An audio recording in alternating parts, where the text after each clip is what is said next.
no coração dele por nós, para nós. Vamos orar por ele? Precioso Deus, amado Pai, nós entregamos em Tuas mãos mais uma vez a vida do Teu servo, do Teu Filho. Nos alegramos com a vida dele, com o compromisso dele diante do Senhor. Te pedimos que o Senhor mais uma vez use a vida dele para tocar os nossos corações com a mensagem que vem do trono do Senhor. Tira todo o nervosismo, dá toda a habilidade na comunicação, por o Teu servo, como o Senhor tem sempre usado. Sei que o Teu Santo Espírito estará com ele em todo momento da sua vida e nesse momento de forma especial. E assim te louvamos no nome de Jesus. Amém.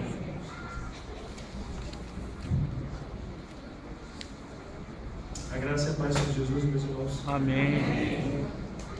Nós estamos começando hoje a campanha de missões. Eu acho que vocês imaginam o que eu ia te pregar.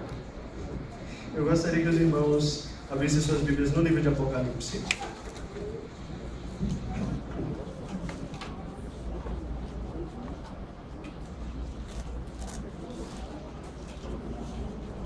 Apocalipse no capítulo 5.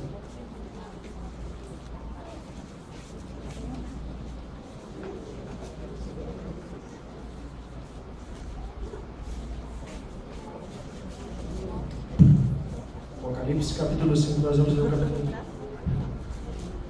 1. Todos encontraram, irmãos? Diz assim a palavra do Senhor. E vi na destra do que estava sentado sobre o trono um livro escrito por dentro e por fora, selado com 7 selos. E vi um anjo forte, bradando com grande voz: quem é digno de abrir o livro e de desatar os seus selos? E ninguém no céu, nem na terra, nem debaixo da terra, pôde abrir o livro, nem olhar para ele. E eu chorava muito, porque ninguém fora achado digno de abrir o livro, nem de o ler, nem de olhar para ele. E disse-me um dos anciãos: não chores, eis aqui o leão da tribo de Judá, a raiz de Davi, que venceu para abrir o livro e desatar os seus 7 selos. E olhei, e eis que estava no meio do trono e dos 4 animais viventes entre os anciãos um cordeiro, como havendo sido morto, e tinha 7 pontas e 7 olhos, que são os 7 Espíritos de Deus enviados a toda a terra. E veio e tomou o livro da destra do que estava sentado no trono. E havendo tomado o livro, os 4 animais, os 24 anciãos, prostraram-se diante do cordeiro, tendo todos eles harpas e salvas de ouro cheias de incenso, que são as orações dos santos. E cantavam um novo cântico, dizendo: digno és de tomar o livro e de abrir os seus selos, porque foste morto, e com teu sangue compraste para Deus homens de toda tribo, e língua, e povo, e nação. E para o nosso Deus os fizeste reis e sacerdotes, e eles reinarão sobre a terra. E olhei, e ouvi a voz de muitos anjos ao redor do trono, e dos animais e dos anciãos, e era o número deles, milhões de milhões, e milhares de milhares, que com grande voz diziam: digno é o cordeiro que foi morto, de receber o poder, e riquezas, e sabedoria, e força, e honra, e glória, e ações de graças. E eu vi a toda criatura que está no céu e na terra, e debaixo da terra, e que está no mar, e a todas as coisas que neles há a dizer, ao que está sentado sobre o trono e ao cordeiro, sejam dadas ações de graças, e honra, e glória, e poder para todo sempre. E os 4 animais diziam: amém. E os 24 anciãos prostraram-se e adoraram ao que vive para todo sempre. Amém. Vamos orar agora, meus irmãos. Senhor Deus e Pai, louvamos e exaltamos o Teu santo nome, Pai, pela Tua palavra que foi lida neste dia, Pai. Nós te pedimos que o Senhor tenha misericórdia de nós, que essa Tua palavra possa fazer guarida em nossos corações, Pai, para que nós não venhamos a pecar contra Ti, Senhor. Que antes nossos corações sejam boas terras, Senhor, em que a semente da Tua palavra cai, Senhor, e produz frutos, sim, Pai, a 100, a 60 e a 30 por 1. Nós te pedimos que assim o Senhor venha abençoar o Teu povo neste dia, Senhor, nesta manhã. Que assim o Senhor tenha misericórdia de mim, Pai, que o Senhor perdoe os meus pecados e venha me usar, Pai. Porque convém que eu diminua para que o Senhor cresça, meu Senhor. Então que assim o Teu nome seja glorificado, a Tua igreja edificada e as vidas sejam transformadas por meio da Tua palavra, Pai. Nós louvamos o Teu santo nome e nós te agradecemos por tudo, Pai. Em nome do Senhor Jesus. Amém. Bom, meus amados irmãos, nesta manhã eu queria falar com vocês sobre o tema da adoração e o tema das missões. como missões, como adoração se relaciona com missões. E para isso eu quero contextualizar o livro de Apocalipse. Quando nós chegamos no capítulo 4 especificamente, o capítulo 4 é como se fosse o cenário de um teatro que ocorre no capítulo 5. Ele é o pano de fundo do que vai ocorrer mais à frente no capítulo 5. João no capítulo 4 ele sobe até os céus, ele vê o trono de Deus, ele vê Deus Pai sentado no seu trono, ele vê esses 4 animais que são os querubins, citados lá no livro de Ezequiel, e ele vê 24 anciãos que representam o povo de Deus do Antigo e do Novo Testamento. E ele também vê a plenitude do Espírito Santo como lâmpadas de fogo, capítulo 4, versículo 5 vai falar isso. Só que nós não vemos o Cordeiro no capítulo 4, porque o Cordeiro vai chegar no capítulo 5. Justamente quando o Cordeiro chega para fazer com que os eventos da história possam discorrer conforme Deus determinou que acontecesse. Nós começamos vendo no versículo 1 que o Pai tem um livro na sua mão. Na destra do que estava sentado sobre o trono havia um livro, escrito por dentro e por fora, e selado com 7 selos. Lembrando os antigos pergaminhos, em que você tinha certeza que a mensagem chegou intacta ao destinatário, como? Pelos selos que não haviam sido quebrados. Os selos continuavam lá, você sabia que aquele pergaminho não foi aberto, e que aquele pergaminho não foi lido por ninguém. Só que a questão é, há um destinatário, aquele que há de abrir o livro, que há de abrir o pergaminho e desatar os seus 7 selos. Só que quem é digno de fazer isso? Esse é o ponto do capítulo 5.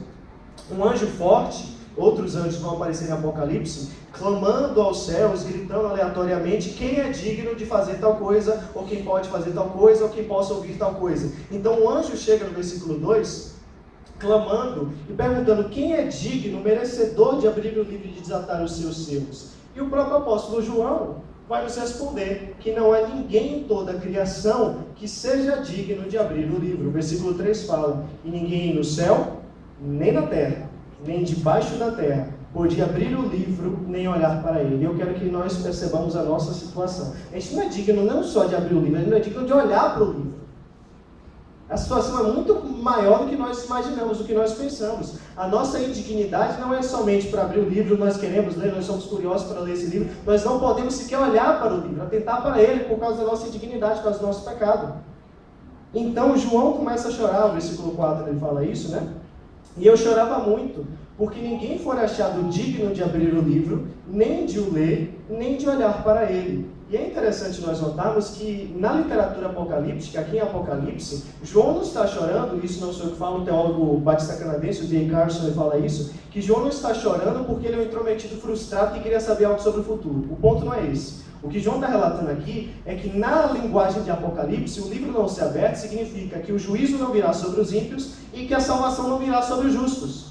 Esse é o ponto. Então, se o livro não for aberto, a história não irá discorrer da maneira que Deus quer que ela discorra. O livro precisa ser aberto para que essas coisas possam acontecer. Então, João começa a chorar, ele fica preocupado porque ninguém em toda a criação tem esse direito de poder abrir o livro, de poder fazer com que a história possa ocorrer e que no final nós tenhamos a nossa recompensa, conforme Apocalipse 21 e 22 vai falar dos novos céus e nova terra. João começa a chorar, porque ninguém foi digno de abrir o livro, nem de lê-lo, nem de olhar para ele, mas há um consolo para nós, e aqui eu entro no tema das missões. O nosso consolo, justamente, é porque Cristo venceu. No versículo 5, um dos anciãos chega em João, provavelmente toca nas costas dele, consolando, e fala, não chores. Isso lembra o capítulo 1, quando Jesus fala para João, não temas, João. João morrendo de medo ao ver Cristo glorificado, pensando que morreria. E o Senhor fala para ele, não temas. Aqui o ancião diz, não chores. Não há motivo para choro, não há motivo para preocupação, pois o Cordeiro venceu. Ele vai dizer, não chores, eis aqui. E quando ele falou eis aqui, ele está apontando para alguém que está ali realmente, que chegou naquele momento. Eis aqui o leão da tribo de Judá, a raiz de Davi, que venceu para abrir o livro e desatar os seus 7 selos. E essa linguagem, como todo livro de Apocalipse, é tirada do Antigo Testamento. Em Gênesis 49, versos 9 e 10, Jacó profetiza que o Messias viria pela tribo de Judá, pelo seu filho Judá. E em Isaías capítulo 11, versículos 1 e 10, é falado que o Messias é descendente de Davi, ele é a raiz da geração de Davi, o rebento que brotou do tronco de Jessé, da família de Davi. Então ele vem pela tribo de Judá, e além de vir pela tribo de Judá, ele vem especificamente pela casa e pela família de Davi. Por isso ele é retratado como o leão e como a raiz. E não é meramente um leão, não é meramente a raiz. É o leão, é a raiz que venceu. E venceu com um propósito. Venceu para abrir o livro e desatar os seus 7 selos. Ele venceu para trazer as bênçãos de Deus sobre a igreja, para trazer a salvação à igreja e para trazer o juízo a todos aqueles que rejeitam a sua palavra. Esse é o propósito.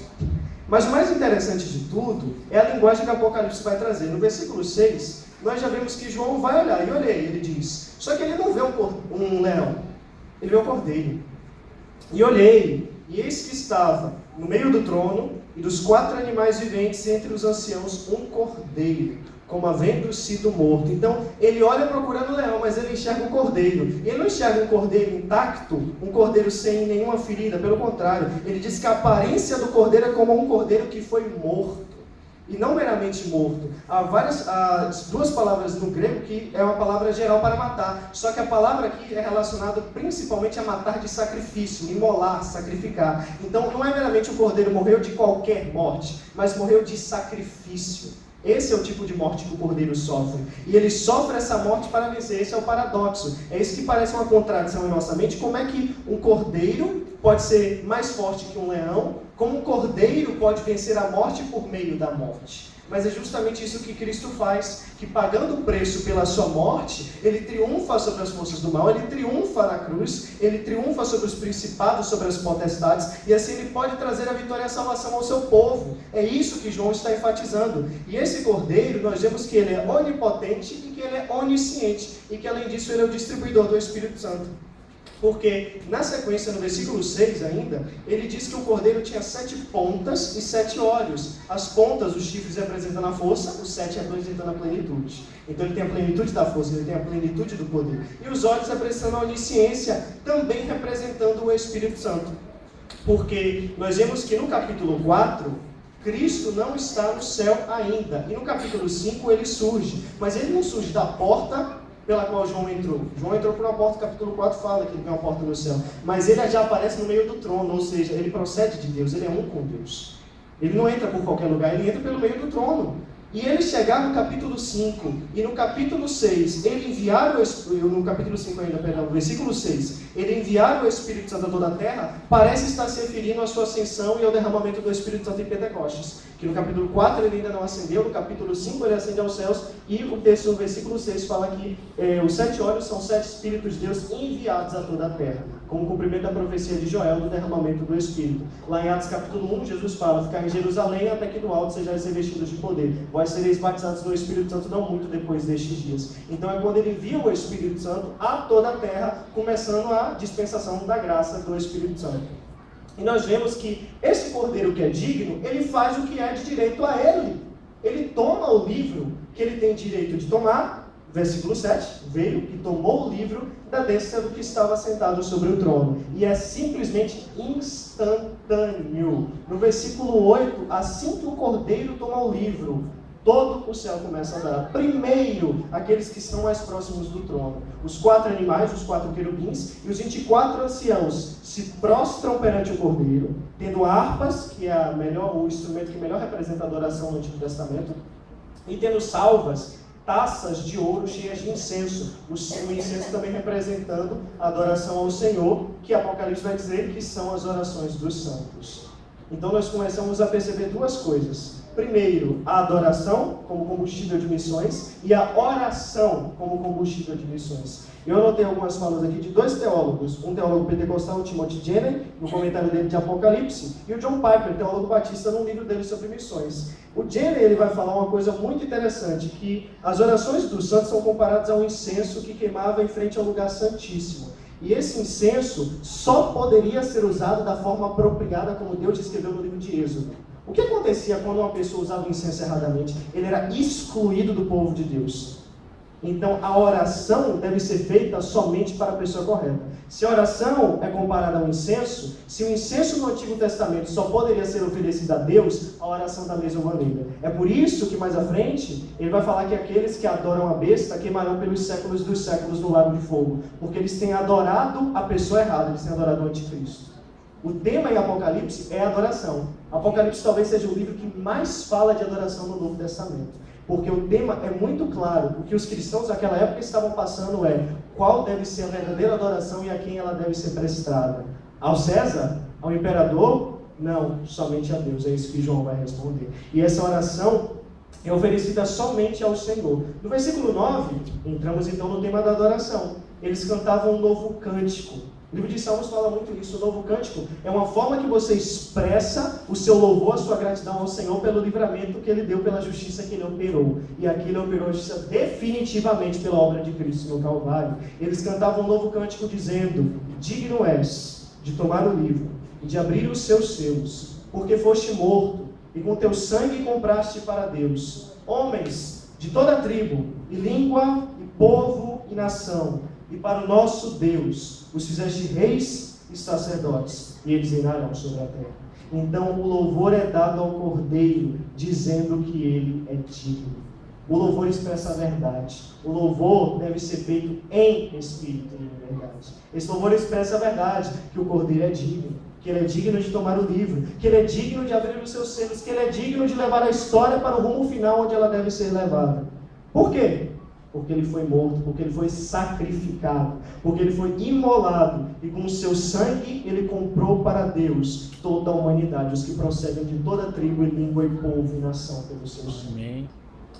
João já tinha dito, que é o mesmo autor, em 1 João capítulo 2, versículo 2, que Cristo é a propiciação pelos nossos pecados, de nós a igreja, e não somente pelos nossos próprios, mas ainda pelos do mundo inteiro. Então o sangue de Cristo derramado por todos, redime a todos, e assim todos podem ter agora acesso a Deus. É por isso que nós fazemos missões, porque o Senhor tem pagado o preço, e Ele há de cumprir aquilo que Deus predestinou, aquilo que Deus prometeu para nós, aquilo que está reservado para nós, o Senhor há de fazer conforme a vontade dEle. E nós vemos uma coisa muito interessante.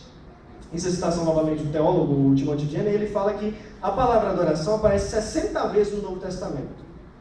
Quero que vocês assinem comigo. 60 vezes no Novo Testamento, mais de 20 são só em Apocalipse, mais de um terço. A palavra aleluia só aparece 4 vezes no Novo Testamento. Adivinha que livro?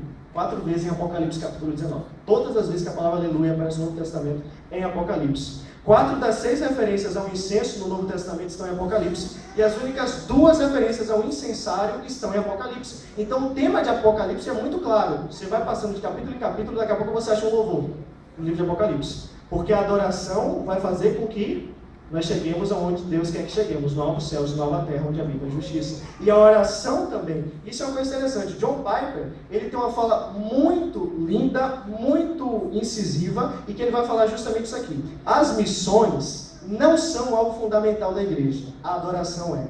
As missões existem porque não há adoração. A adoração é fundamental, não as missões. Porque Deus é essencial, não o homem. Quando esta era se encerrar e os incontáveis milhões de redimidos estiverem perante o trono de Deus, não haverá mais missões. Elas são uma necessidade temporária. A adoração, porém, permanece para sempre. Por que nós pregamos a palavra? Porque lá fora, muitas pessoas ainda não ouviram de Jesus. Muitas pessoas ainda não ouviram a mensagem de salvação por meio do sangue de Cristo. E essas pessoas têm adorado a Deus da maneira errada muitas vezes. Então a adoração deve ser o que nos influencia a pregarmos a palavra, a fazermos missões. E a oração é o meio de nós chegarmos até esse objetivo. Meus irmãos, paremos para pensar. O nosso Senhor nos ensinou uma oração que nós chamamos de oração do Pai Nosso, oração dominical, oração do Senhor. Em um dos trechos dessa oração, o Senhor nos ensina a orar assim: venha o teu reino. O mais interessante é que não fomos nós que paramos para pensar nessa oração, foi ensinada pelo próprio Senhor. E os cristãos oram isso há aproximadamente, eu vou arredondar para baixo, 1900 anos.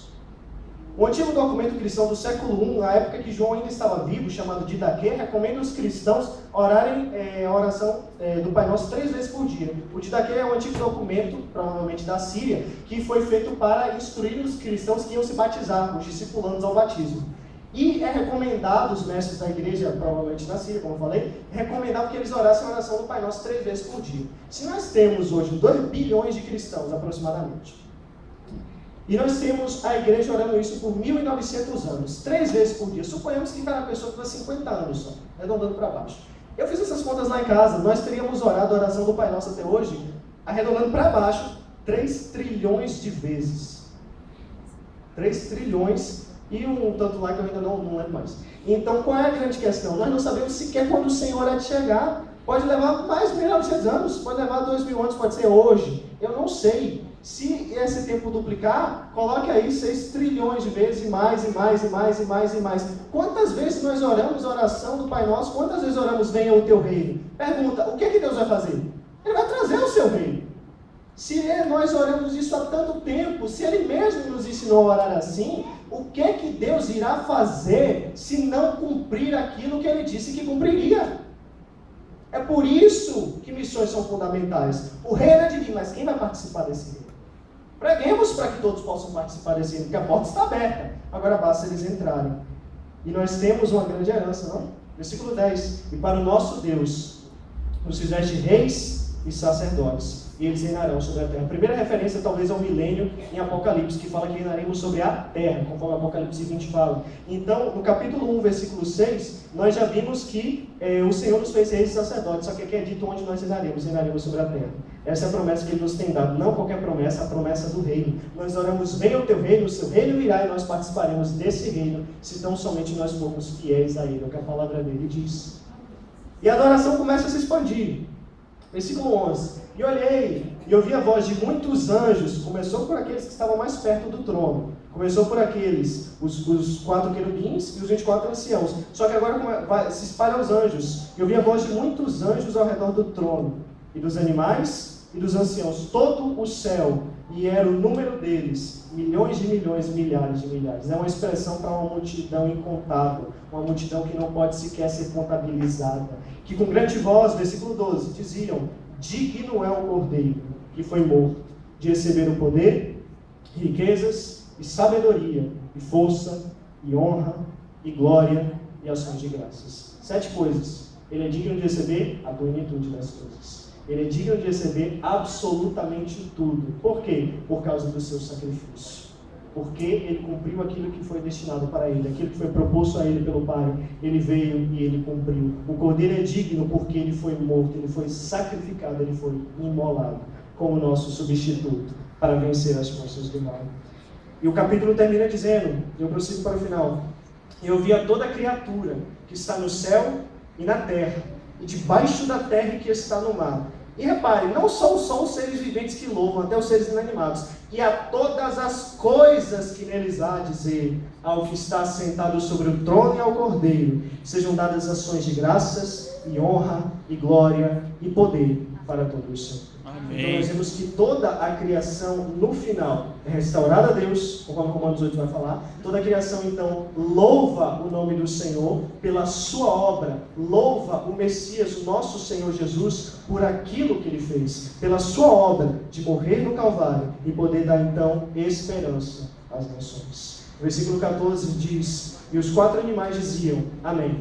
E os 24 anciãos prostraram-se e adoraram ao que vive para todo sempre. O céu louvou o Senhor, a terra, o mar, e até mesmo as coisas debaixo da terra, até mesmo as coisas inanimadas louvaram ao Senhor aqui nesse capítulo de Apocalipse. Pergunto, o que eu e você iremos fazer então? O Senhor tem feito tudo, absolutamente tudo, para que as nações possam ser salvas, para que os povos possam se reconciliar com Ele, para que assim haja esperança às nações. O que nós podemos fazer? Orar e adorar ao Senhor. Fazer a nossa parte, pregar a palavra, porque nós sabemos que quando a terra se encher do conhecimento da glória do Senhor, como as águas cobrem o mar, não haverá mais necessidade de pregarmos a palavra do Senhor, porque tudo terá sido cumprido. Conforme as profecias de Isaías e Miqueias, uma nação não levantará mais a espada contra a outra, nem eles aprenderão mais a guerra. Pelo contrário, eles converterão as suas espadas em enxadas e as suas lanças em foices. Armas bélicas, armas de guerra serão transformadas em armas para trabalhar na terra, trabalhar no campo. Eis que a profecia de Isaías e Miqueias diz, e o Senhor fala por meio de Jeremias, que ninguém dirá, conhecei ao Senhor, porque todos me conhecerão, desde o menor até o maior. Absolutamente todos conhecerão o Senhor nesses novos céus e nova terra renovados. Então nós temos essa esperança, e a nossa função, a nossa missão é pregarmos a palavra, é orarmos ao Senhor e adorarmos o Senhor, porque o Cordeiro é digno. E eu encerro com o último caso, um caso histórico, verídico, que ocorreu há muitos séculos atrás. É uma história muito conhecida, não sei se os irmãos conhecem, mas é a história de um grupo de cristãos chamados morávios, que eles vieram, se não me falha a memória, da Boêmia, que hoje é a atual República Tcheca, e que eles foram um dos pioneiros, esse grupo de cristãos foram os pioneiros no movimento moderno de missões. E dois jovens, não sei a idade deles, 18, 19 anos, se eu certo, decidiram se vender como escravos para uma ilha, que havia somente escravos. Naquela época a Inglaterra, o Império Britânico estava no poder, ainda não havia ocorrido a libertação da escravidão por meio da influência de John Wesley e William Wilberforce, ainda não havia ocorrido a libertação sequer na Inglaterra, que foi uma das pioneiras na libertação da escravatura, mas nós vemos que eles se venderam como escravos, voluntariamente, eles não foram obrigados, para ir numa ilha deserta onde só haviam escravos. Eles sabiam, se venderam como escravo, não existe esse negócio de libertação. Você vai ser escravo o resto da vida. E eles se venderam como escravos para essa ilha para poderem pregar a palavra lá. E quando eles estavam no navio, e eu não sei, eu acho que ainda nós estamos antes da Revolução Industrial, não era navio a vapor, era barco a vela mesmo. Eles estão indo para aquela ilha, e os seus pais estão chorando lá no porto, sabendo que nunca mais verão os seus filhos. Um deles levanta e grita: não é digno o cordeiro de receber a recompensa pelo seu sacrifício? É difícil saber quantos de nós faremos a mesma coisa. Mas eles entenderam o que é missões, eles entenderam o que foi o sacrifício de Cristo. Que nós possamos entender o sacrifício de Cristo, que nós possamos entender o que Ele fez por nós, que não foi pouco, aliás, foi tudo, e que nós possamos, assim, orar ao Senhor e adorar ao Senhor, pregando a palavra dele, porque Ele é fiel em nossas vidas. Amém, meus irmãos? Amém. Vamos orar neste momento e eu passo a palavra com o Senhor Jair. Senhor Deus e Pai, louvado e exaltado seja o teu santo nome, Pai, pela tua graça, pela tua fidelidade e tua misericórdia, Pai. Nós louvamos o teu nome pela tua fidelidade, porque o Senhor é bom para nós, ó Pai. Sim, o Senhor é bom e a tua misericórdia permanece para sempre, diz a tua palavra, Pai. Então assim nós, na tua presença, te pedimos, perdoa os nossos pecados, por obra, por palavra, por pensamento, Pai. E aplica esta palavra aos nossos corações, para que nós possamos adorar ao Senhor como o Senhor é digno, adorar ao Cordeiro, adorar ao teu Espírito Santo, Pai, na beleza da sua santidade, Pai. Ó Senhor, que nós possamos prestar devida honra e glória a Ti, Senhor, e que assim nós possamos orar ao Senhor a cada dia mais: venha o teu reino, que nós possamos a cada dia mais orar para que o Senhor venha, pela vinda do Senhor, pelo derramamento do teu Espírito, pela vinda do milênio, pela vinda dos novos céus e nova terra, pelo arrebatamento da tua igreja, Pai. Sim, que nós possamos assim buscar mais e mais a tua presença e pregar a tua palavra, Senhor, porque a tua palavra nos ensina, Senhor. O apóstolo Pedro nos diz, inspirado pelo teu Espírito Santo, que nós devemos, Senhor, ansiar e apressar o dia do Senhor, pregando a tua palavra, Senhor, porque quando o evangelho chegar a todo mundo, porque quando a mensagem do Senhor chegar a todos os povos, a todas as etnias, Senhor, o Senhor Jesus há de vir para reinar, há de vir para julgar, há de vir para salvar, Pai. Então nós te pedimos que o Senhor venha nos abençoar, Pai, que assim a cada dia mais nós estejamos na tua presença, Pai, pregando a tua palavra no poder do teu Espírito, porque o Senhor é fiel, Pai. Nós louvamos o teu santo nome e nós te agradecemos por tudo, Pai, em nome do Senhor Jesus. Amém. Amém. Glória a Deus. Glória a Deus. Que Deus continue te abençoando, Andrei. Nós seguiremos para os nossos lares nesta hora com esse sentimento que devemos orar, sim. Podemos orar por missões, orar para que Deus levante mais obreiros, porque são poucos ainda na face da terra. Devemos orar também para que Deus use os nossos recursos. Então, essa campanha de missões, a proposta trazida esse Conselho de Missões, os nossos promotores, o Barbosa, a Irmadiana e o Andrei, eles fazem parte desse conselho agora, é que a nossa oferta por missões seja por amor, não seja por constrangimento. O pastor Ednelê, falando sobre contribuição, conta a história de alguém que disse: se você quer ganhar 800 mil nos próximos dias, doe 80 mil ao Senhor. E a pergunta é: por que precisa provocar a ganância no povo para que o povo contribua?